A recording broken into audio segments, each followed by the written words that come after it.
What are you facing that you're afraid of? What is it that's before you that you don't want to face? How do you respond in those moments? How do you find the courage to get through those dark moments of life? There's no simple answers to that, but there is experience we can learn from. We're not alone in this. In this message, I want to share with you an experience from the life of Jesus to see what it is we can learn from him and from what he went through. We're going to look at one example in particular, and I think there's something in what Jesus experienced that you're going to find surprising. See, we know that there are those moments in life that are just difficult. We're living through one at the moment. The problem is we don't always do the things that will help us when we're faced with these obstacles. We allow our fear, our uncertainty, our worry to take control. We allow them to dictate what we do. Now, there's a place for fear. There's a place for uncertainty and worry. They flag to us when something's wrong. They make us aware of the things we need to be aware of. But they're not good drivers. When we allow our actions to be driven by fear, by uncertainty and by worry, more often than not, we end up worse off. We don't do the things we know that would help, and we don't listen to the people we know we should listen to. Often we retreat into ourselves, we build up walls around us, and we try to ignore what it is we're facing. We know it doesn't work, but we do it anyway. So what can we do instead of allowing ourselves to be driven by fear, anxiety, and worry? Well, let's take a look at how Jesus responded at a time like this and see what we can take to apply to our lives today. It was supposed to be a night of celebration. It was the Jewish festival of Passover. This was the time when they remembered and thanked God for how he had rescued the slave nation of Israel from Pharaoh back in Egypt. Passover is a big deal in the Jewish tradition, but the events of this Passover will far outweigh its origins. Jesus was celebrating the Passover meal with his disciples, and he starts off by kneeling before them to wash their feet. Jesus demonstrates this amazing act of humility and service. And the challenge is clear. This is how I want you to treat one another. And as they eat together, Jesus predicts that one of his friends will betray him and another will disown him. These are the very people whose feet he has just washed. Now, the disciples don't really know what's going on. It's just another day or just another Passover. Anyway, after dinner, they take a short walk out of the city, down and across the Kidron Valley and back up the other side on the Mount of Olives. It's called the Mount of Olives because it's covered in olive trees. And on the slopes of the Mount of Olives is a garden full of these trees. Jesus stops there with his disciples. He's clearly troubled. He says to his disciples, "Stay here whilst I go over there to pray." But he doesn't go off alone. He takes James, John, and Peter with him. Now, these three are his closest friends. He asks them to join him, to be with him. Why does he do this? Now, I don't think it's a teaching moment for them. Jesus needs them. It's another example where we can clearly see the humanity of Jesus. They walk a bit further on, and Matthew records in his gospel that Jesus began to be sorrowful and troubled. He said to them, "My soul is overwhelmed with sorrow to the point of death. Stay here and keep watch with me." Right here, we see Jesus do something that we often don't do. If we're deeply troubled, chances are we would try to keep it to ourselves. We would bottle it up. We'd press it down. We'd put on a brave face and soldier on. That's the British thing to do. Jesus doesn't do this, perhaps partly because, and this might come as a shock to some of you, Jesus isn't British. Jesus is distressed, but he doesn't hide it. Notice how he doesn't stick it out there for everyone to see. Right now he needs the people he can trust, the people he feels safe with, the people he feels closest to. He leaves the other 9 disciples, well, there's actually 8 of them because Judas has already gone off to set up the trap for Jesus later on. He leaves the others and he takes these 3, his closest friends, and he's completely real with them. He's vulnerable with them. So who are your 3? And it might not be 3 people exactly, but who are the people that you can be completely real with? Who are the people that you can let your guard down when you're with them? When life hits, when you face something you'd rather not face, who are the people you can take with you? Who are the people that you know will have your back? These relationships take nurturing. They take time. They take intentionality. They don't just happen. In order to have a 3 like this, you need to invest time. For me, my Connect group is the beginning of this. I know that I can be real and honest. And the more I invest in these relationships, the more real and vulnerable I can be with them, and the more they can be with me. I've also got other people that I know I can reach out to when life gets hard. And I can be that person for other people too. Having people we take with us when we're struggling is the first thing we can do and the first thing we can learn from Jesus. But we're not done yet. No, Jesus says to them, stay here and keep watch with me.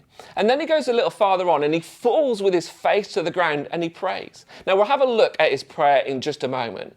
But for now, I think this is another thing we can learn from Jesus.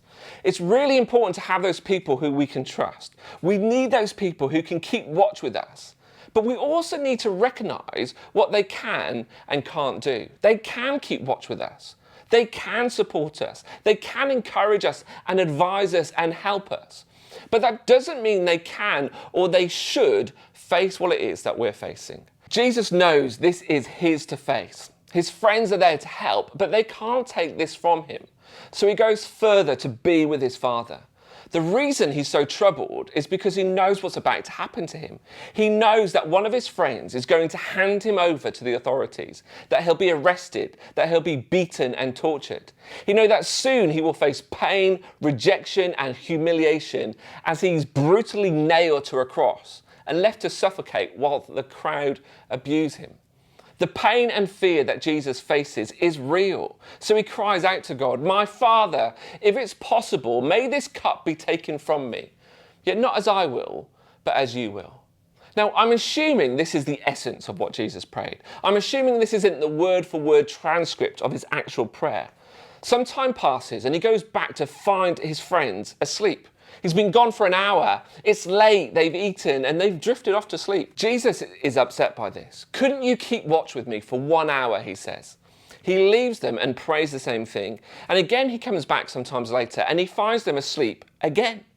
He leaves them one more time. He prays the same thing. He comes back and again, he finds them asleep. Now, I think there is both a challenge and a reality check in this experience. There's a challenge for us to be there for our friends when we say we will. But there's also a reality check for us to recognize that even our closest friends won't be able to feel exactly what it is that we're feeling. Now, what you're facing might be all-consuming for you, but for whatever reason, it doesn't mean that it is for them. Now, that's not what I want to focus on here. Let's take a closer look at what is going on as Jesus prays. In 3 separate blocks, he goes to his Father and basically says the same thing. "I don't want to go through with this. Is there another option?" He's clearly distressed and he cries out to God to get him out of this situation. But somehow, Jesus is able to still say, "Not my will, but your will be done." What does his Father say to him as he's praying? What is it that is able to bring him from the place of despair to a place where he's willing to keep going with what lies ahead? This might sound surprising, but I think it's the same thing God says to you when you've cried out to him because of the things you're facing. What is it that God says to Jesus? Nothing. I don't think God says anything to Jesus. I think that what Jesus hears is silence. Why else does he pray this 3 times? I think it's because his Father hasn't said anything to him. I think Jesus is crying out to God and it seems he's met with a wall of silence. Does that sound familiar? But whilst God might not be saying something, that doesn't mean he isn't doing anything. As Jesus prays, he's able to come to that place each time where he says, "Not my will, yours." I think God is doing something in the silence. Jesus knows why he has come. He knows the plan. He knows what lies ahead. And he knows what is waiting on the other side of the cross. God might not be saying something, but he is doing something. He's at work in Jesus. He's comforting him. Later on, a guy called Paul referred to this as experiencing the peace that surpasses all understanding. You can't quite explain it. You can't quite put your finger on it. But somehow, even though life is crashing down around you, you have this peace. Now, the most memorable experience of this, or example of this for me, was when my daughter Leah was born. Louise was 29 weeks pregnant. It was 5 p.m. and she's in the kitchen making a toasted sandwich before heading back out to work. And I hear this strange noise, so I go and see what's happening. And I find her having a seizure on the floor. In an instant, my whole world comes crashing down around me. And I prayed. I cried out to God with one simple word: help. What do you think God said back to me? Nothing. There was just silence. But that doesn't mean God wasn't working. You know, I experienced a level of calm in the midst of chaos. There was peace in the midst of panic. I can't quite explain it, but I experienced it. Now, I know that this is not the same as what is going on here, but I do think that just as God helped me to cope, just as God helped me to get through, to see that whatever happened, He will not leave me, I think He's doing the same thing in Jesus. That as Jesus prays, even though God is silent, He's at work. He affirms His calling. He affirms that he will be okay. He reminds him of what is waiting on the other side. I think the famous theologian Ronan Keating was right when he said, "You say it best when you say nothing at all." We can clearly see that Jesus is struggling as He cries out to God. But how do you think God feels at this moment? How close did He come to pulling the plug and rescuing His Son from the pain He was about to face? I don't know why God does the things He does. I don't know why He intervenes in some places and doesn't in others. I don't know why He allows us to face difficulty and suffering. But I'm pretty sure that He feels what we feel. I'm pretty sure that as we cry out in pain and fear and sadness, that He feels it with us. He stands with us in the midst of the pain. He strengthens us in the midst of the fear, and He comforts us in the midst of the sadness. You know, He might not speak back when we cry out to Him, but that doesn't mean He isn't at work. You know, when we can't see Him, when we can't hear or feel Him, He's still at work. I think there are 4 things that Jesus did in this situation that we can take with us. Now, firstly, He had a bunch of people He could trust, who He could ask to keep watch with Him. Secondly, He took responsibility for what was His. His friends were there to help, but they couldn't do this for Him. Thirdly, He cried out to God. He was honest, He was real, He was vulnerable with God. And finally, He trusted what He knew was true. He trusted what His Father had already told Him, even though He didn't appear to be saying anything new at this point in time. There is so much in this that we can learn and apply to our lives. There's so many things we can take away and start actioning. To have this level of trust and intimacy that Jesus had with both His disciples and His Father, it takes time. It's because of this investment that He's made in the past that made it possible for Him to be able to do this now. Now, perhaps you're aware that you need to take some time to invest in a couple of close relationships, or maybe you need to take time to invest in your relationship with God, to be at that point that when life hits, you're able to experience that strength and comfort that God has for you. These are all good things to focus on, but there's something else that I don't want you to miss. And it's not something you need to do, it's a recognition of who you are.